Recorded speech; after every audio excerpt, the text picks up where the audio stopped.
नजर सब पर। नमस्कार, मैं हूं दीप्ति शर्मा और आप सभी का स्वागत करती हूं थर्ड आई न्यूज नेटवर्क के टॉप 10 बुलेटिन में। आइए सीधे रुख करते हैं अभी तक की 10 बड़ी खबरों का। मजबूत हुआ भारतीय पासपोर्ट, इंडेक्स में 80वें स्थान पर। हेनले पासपोर्ट इंडेक्स द्वारा जारी किए गए सूचकांक में ये स्थान साल 2022 से 5 स्थान ऊपर है। सीमा हैदर पर बड़ी खबर, भाई है पाकिस्तानी सेना में तैनात, तस्वीर भी सामने आई, चाचा भी पाक फौज में। वंदे मातरम पर अबू आजमी के बयान पर विधानसभा में हंगामा, बोले हम सिर्फ अल्लाह के सामने सिर झुकाते हैं, मां के सामने भी नहीं। सपा के विधायक अबू आजमी के एक बयान पर महाराष्ट्र विधानसभा में हंगामा हो गया। दरअसल अबू आजमी ने कहा कि उनका धर्म उन्हें इस बात की इजाजत नहीं देता कि वो किसी के सामने झुकें। पकड़ा गया छत्तीसगढ़ का स्पाइडरमैन चोर, एक से दूसरी बिल्डिंग पर छलांग लगाकर करता था चोरी। शातिर चोर बड़े बड़े बिल्डिंग को ही अपना टारगेट बनाता था। बिल्डिंग के ऊपर से छलांग लगाकर दूसरी बिल्डिंग में कूदकर पहुंचता था और चोरी की वारदात को अंजाम देता था। पुलिस ने आरोपी को गिरफ्तार कर लिया है और उसके खिलाफ चोरी का मामला दर्ज कर मामले की जांच में जुट गई है। उत्तराखंड के चमोली में अलकनंदा नदी के पास नमामि गंगे प्रोजेक्ट की साइट पर बड़ा हादसा, करंट लगने से 17 लोगों की मौत।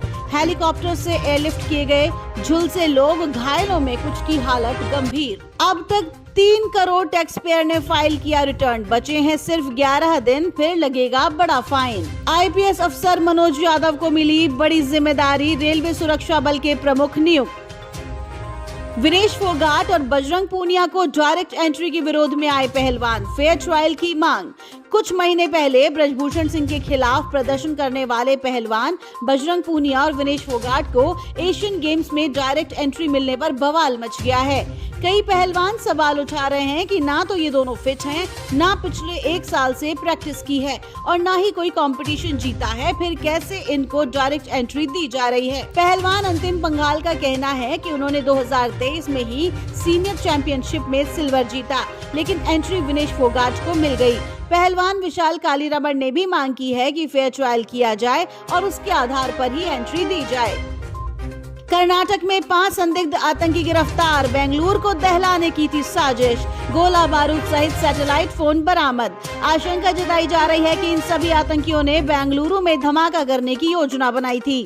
सीसीबी ने बताया कि ये पांचों 2017 के एक हत्या मामले में आरोपी हैं और परप्पाना अग्रहारा सेंट्रल जेल में रहने के समय आतंकियों के संपर्क में आए। वहीं अब विपक्षी दलों ने इंडिया के बाद अपनी टैगलाइन में जोड़ा भारत शब्द, देश भर में फैलाने की तैयारी।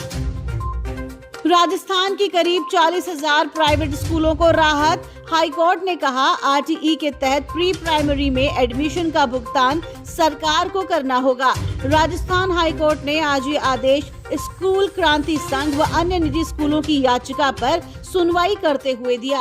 वहीं मणिपुर सहित हर मुद्दे पर चर्चा को सरकार तैयार, राजनाथ सिंह की अध्यक्षता में हुई सर्वदलीय बैठक।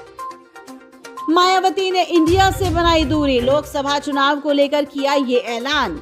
बसपा सुप्रीमो मायावती ने ऐलान किया है कि बीएसपी लोकसभा चुनाव और इसके पहले 3 राज्यों राजस्थान, छत्तीसगढ़ और मध्य प्रदेश में अकेले चुनाव लड़ेगी। हालांकि हरियाणा और पंजाब में क्षेत्रीय दलों के साथ गठबंधन कर चुनावी मैदान में उतरेंगी। मीडिया को संबोधित करते हुए कहा कि विपक्षी दल सत्ता पाने के लिए गठबंधन कर रहे हैं, कांग्रेस पर हमलावर होते हुए उन्होंने कहा कि कांग्रेस अपने जैसी जातिवादी और पूंजीवादी ताकतों के साथ गठबंधन कर रही है। रेलवे ने बदला एसी और स्लीपर कोच में सोने का नियम। पहले यात्रियों को एसी कोच और स्लीपर में रात 9 बजे से लेकर सुबह 6 बजे तक सोने की अनुमति थी, लेकिन रेलवे की तरफ से बदले गए हैं नियम। इसके अनुसार अब रात 10 बजे से सुबह 6 बजे तक ही सो सकेंगे, यानी अब सोने का समय घटकर 8 घंटे रह गया है। ये बदलाव उन सभी ट्रेनों में लागू होगा जिसमें सोने की व्यवस्था है। नियम के अनुसार बीच वाली सीट वाला यात्री रात 10 से सुबह 6 बजे तक बर्थ खोलकर सो सकता है। इससे पहले या बाद में आप उसे ऐसा करने से रोक सकते हैं। सुबह 6 बजे के बाद बीच वाली सीट को नीचे करना जरूरी है और आपको नीचे वाली सीट पर शिफ्ट होना होगा। ऐसा नहीं करने पर आपके खिलाफ कार्रवाई की जा सकती है। सीएम शिवराज ने चीता प्रोजेक्ट की समीक्षा बैठक। कूनो नेशनल पार्क में भेजी जाएगी विशेषज्ञों की टीम। कूनो नेशनल पार्क में चीतों की लगातार होती मौत के बाद प्रशासन अलर्ट नजर आ रहा है। मुख्यमंत्री शिवराज सिंह चौहान ने चीतों की मौत और इन्फेक्शन को लेकर चीता प्रोजेक्ट की महत्वपूर्ण समीक्षा बैठक बुलाई थी। वहीं प्रधानमंत्री नरेंद्र मोदी भी चीता प्रोजेक्ट की दिल्ली में समीक्षा बैठक करेंगे। राजस्थान की मुखबिर गौरांशी ने फिर लहराया भारत का झंडा, ब्राजील में जीता गोल्ड।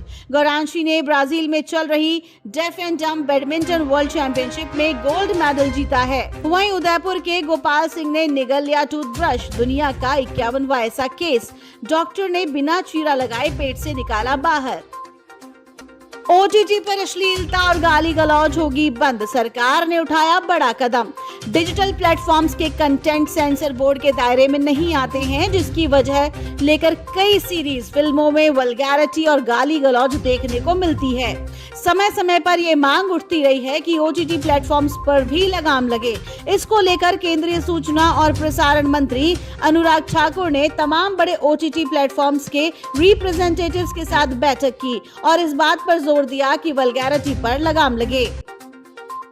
शाहरुख खान ने खुद कोरियोग्राफ किए जवान के रेट्रो ट्रैक बेकरार करके के viral dance step. Arshad Warsi ने वेलकम 3 पर लगाई मोहर। फिर नजर आएगी सर्किट मुन्ना भाई की जोड़ी। जहरा खान टाइगर श्रॉफ के लव स्टीरियो अगेन का टीजर जारी। रोमांटिक केमिस्ट्री के कायल हुए फैंस। तो ये थी अभी तक की 10 बड़ी खबरें। देश विदेश की ताजा तरीन खबरों के लिए जुड़े रहिए थर्ड आई न्यूज नेटवर्क के साथ। नजर सब पर। नजर सब पर।